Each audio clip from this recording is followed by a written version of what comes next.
Next हम शुरू कर रहे हैं जी कंपाउंड असाइनमेंट ऑपरेटर।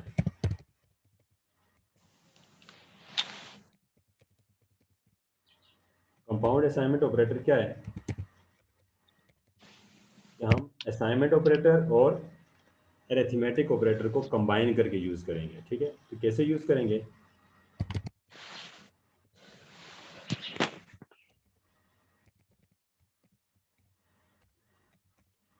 मैंने एक प्रोग्राम स्टार्ट कर दिया, ठीक है, और उसी पहले वाले तरीके के मुताबिक एक वेरिएबल ले लेते हैं ए, एक बी और एक आर। ठीक है, तीन वेरिएबल मैंने ले लिए और तीन वेरिएबल्स को मैंने वैल्यूज भी असाइन कर दी।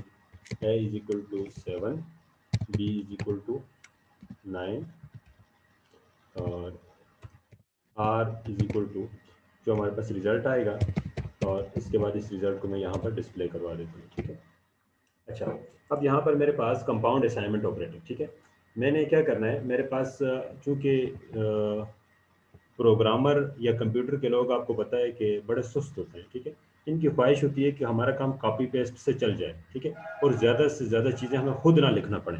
तो इस काम के लिए ये जिस बंदे ने लैंग्वेज बनाई है, ठीक है, उसने इस बात को भी सामने रखा है कि किस तरीके से ये लोग आसानी के साथ कम से कम वेरिएबल्स और कम से कम चीज़ें बना करके अपने सारे काम हासिल कर सकते हैं। ठीक है, अब हमने जो चीज़ इधर बनाई है, एक तीसरा वेरिएबल बना करके उस वेरिएबल के अंदर स्टोर करवा रहे हैं, तो ये कहता है कि तीसरा वेरिएबल आप ना बनाएं, आर की आपको ज़रूरत नहीं है। ठीक है, हमारे लिए वेरिएबल्स को कम किया जा रहा है। ठीक है, ये कहते हैं आप इस तरह करें, आप लिखें बी प्लस इक्वल ए।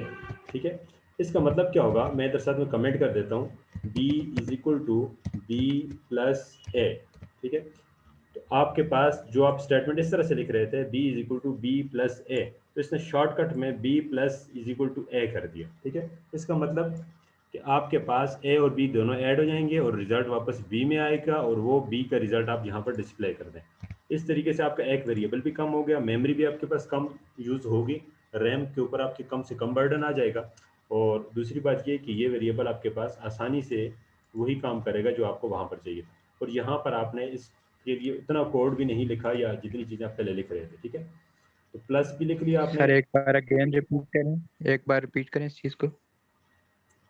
हमारे पास हमने पहले प्रोग्राम में तीन वेरिएबल बनाए थे, ए बी और आर। ठीक है, अब इस प्रोग्राम में एक वेरिएबल कम हो गया। एक वेरिएबल कम होने की वजह से हमें फ़ायदा ये होगा कि रैम के अंदर हमारे पास बर्डन कम आएगा। ठीक है, रैम के अंदर वेरिएबल्स कम बनेंगे तो हमारे पास रैम की मेमोरी जो है वो ज़्यादा यूटिलाइज नहीं होगी, तो हमें इस चीज़ का एक फ़ायदा होगा। दूसरी बात ये है कि हमें कोड कम लिखना पड़ेगा। कोड किस तरह कम लिखना पड़ेगा, हमने लिखा b plus is equal to a. अगर हम इसको भी नॉर्मली लिखते हैं तो हम इस तरह लिखते हैं b is equal to b plus a. तो शॉर्टकट में इसको लिखने का ये तरीका है। ठीक है, अब ये जो तरीका है, इस तरीके को हम क्या कहते हैं, कंपाउंड असाइनमेंट ऑपरेटर।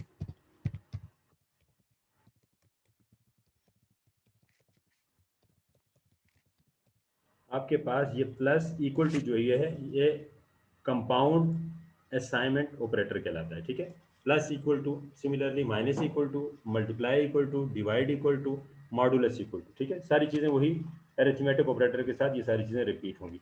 मैं प्रोग्राम को सेव कर देता हूँ, कंपाइल कर देता हूँ। अगर आप देखें तो 9 प्लस 7 इज इक्वल टू 16 हमारे पास रिजल्ट आना था।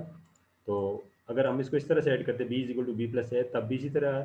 जबकि हमने शॉर्टकट में इसको किया b plus is equal to a, तो इसने शॉर्टकट में वैसा ही रिजल्ट दिया। ठीक है, नेक्स्ट अगर मैं इसको सब्ट्रैक्शन कर देता हूँ, माइनस कर देता हूँ, ठीक है, तो अब मैं क्या कर रहा हूँ, basically b is equal to b minus a. ठीक है, b is equal to b minus है, तो b is equal to b minus a जब करेंगे तो बी में से ए की वैल्यू सब्ट्रैक्ट हो जाएगी और हमारे पास जो रिजल्ट आएगा वो भी बी में स्टोर हो जाएगा। ठीक है, प्रोग्राम को मैंने कंपाइल किया, तो आप अगर देखें तो हमारे पास रिजल्ट जो आ रहा है वो 2 आ रहा है। ठीक है, दोनों को उसने सेकंड वैल्यू में से पहली वैल्यू को सब्ट्रैक्ट करके हमें रिजल्ट दे दिया। सिमिलरली अगर आप मल्टीप्लिकेशन का प्रोसेस करना चाहें तो मल्टीप्लिकेशन के लिए वही एस्ट्रिक का यूज़ करेंगे आप।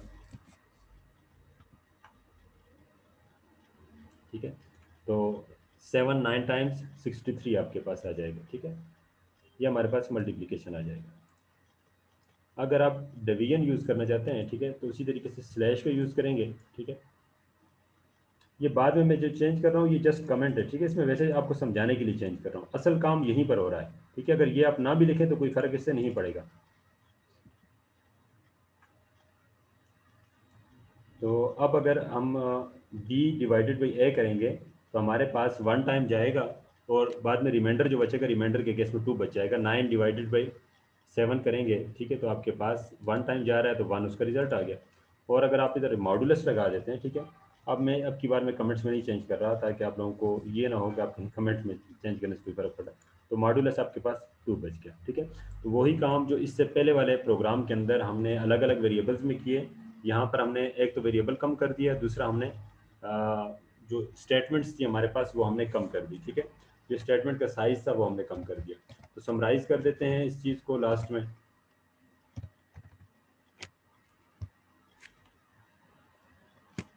मैं इसको इस तरह लिख लेता हूँ, b plus equal to a, इसका मतलब क्या होगा, ठीक है,